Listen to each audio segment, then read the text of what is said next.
Hello सबको। बात करते हैं वीडियो के मोटिव की। 15 साल के डेवलपमेंट एक्सपीरियंस के बाद जब मैं आज बैठा सोच रहा था अपनी जावा 101 क्लास के बारे में, तो लगा कि जो प्रॉब्लम्स मैं फेस कर रहा था वो बहुत सारे लोग और फेस कर रहे होंगे। जब प्रोफेसर पूरी क्लास को समझा रहे थे तो ऐसा लग रहा था कि जो आप बोल रहे हो वो सुनने में तो बहुत अच्छा लग रहा है, बट समझ में कुछ नहीं आ रहा। तो प्रॉब्लम कहाँ है? जब हम कोडिंग सीखना शुरू करते हैं तो एकदम से इतने भारी भरकम वर्ड्स हम पे ड्रॉप किए जाते हैं, जैसे क्लासेस, इंटरफेस, इनहेरिटेंस, पॉलीमॉर्फिज्म और पता नहीं क्या क्या, कि सब कुछ स्केरी स्केरी सा लगने लगता है।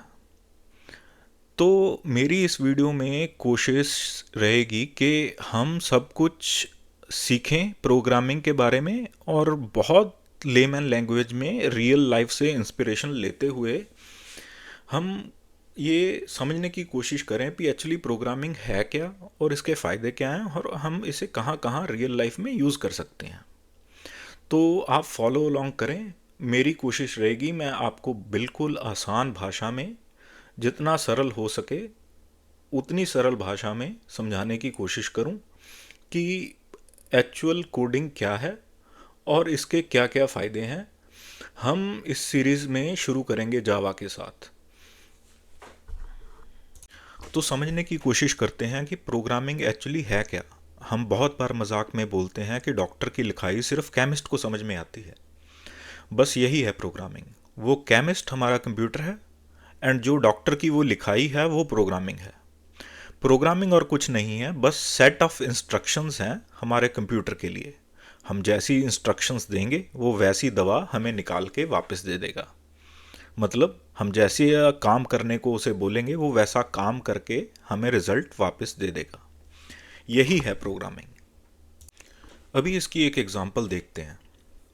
राइट, अगर हम कंप्यूटर को बोलें कि हमें दो नंबर ऐड करके उसका रिजल्ट वापस दे दो, तो हम उसको कुछ सेट ऑफ इंस्ट्रक्शंस देंगे कि ये पहला नंबर है, ये दूसरा नंबर है, इसको ऐड करके हमें रिजल्ट वापस दे दो।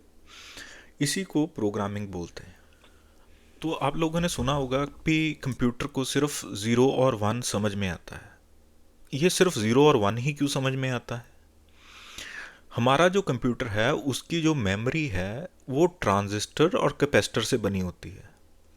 या तो वो ऑन होगा, यानी कि वो इलेक्ट्रिसिटी कंडक्ट कर रहा होगा, या तो फिर ऑफ होगा। तो इसी के बेसिस पे, ऑन और ऑफ के बेसिस पे, अगर तो वो ऑन है हम उसको वैल्यू असाइन कर देते हैं वन, अगर तो वो ऑफ है तो हम उसको वैल्यू असाइन कर देते हैं ज़ीरो। हमें इसमें इतना डीप जाने की ज़रूरत नहीं है, बस इतना समझना है कि कंप्यूटर को सिर्फ बाइनरी समझ में आती है। अब आपको ये तो समझ में आ गया कि कंप्यूटर को सिर्फ बाइनरी समझ में आती है। तो जैसे हमारी लैंग्वेज इवॉल्व हुई संस्कृत से हिंदी, हिंदी से इंग्लिश, वैसे ही कंप्यूटर की लैंग्वेजेस भी इवॉल्व हुई। सबसे पहले आती हैं लो लेवल लैंग्वेजेस। अब लो लेवल लैंग्वेजेस क्या है? लो लेवल लैंग्वेजेस बाइनरी को कह सकते हैं।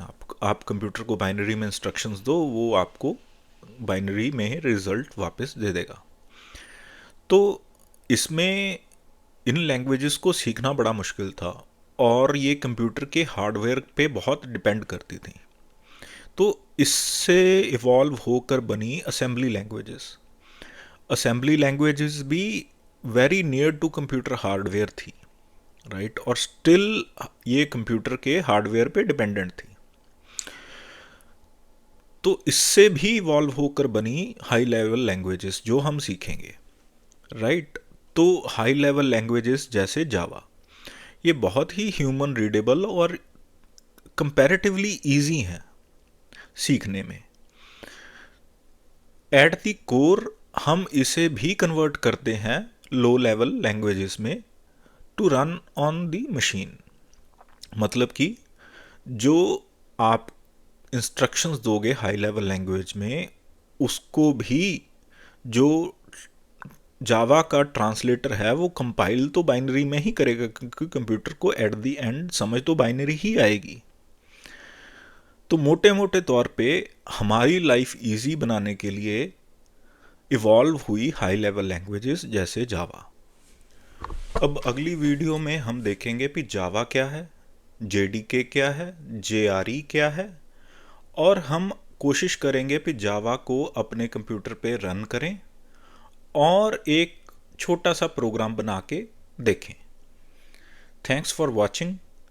अगर वीडियो अच्छी लगे तो लाइक, शेयर, सब्सक्राइब और बेल आइकन ज़रूर दबाएं।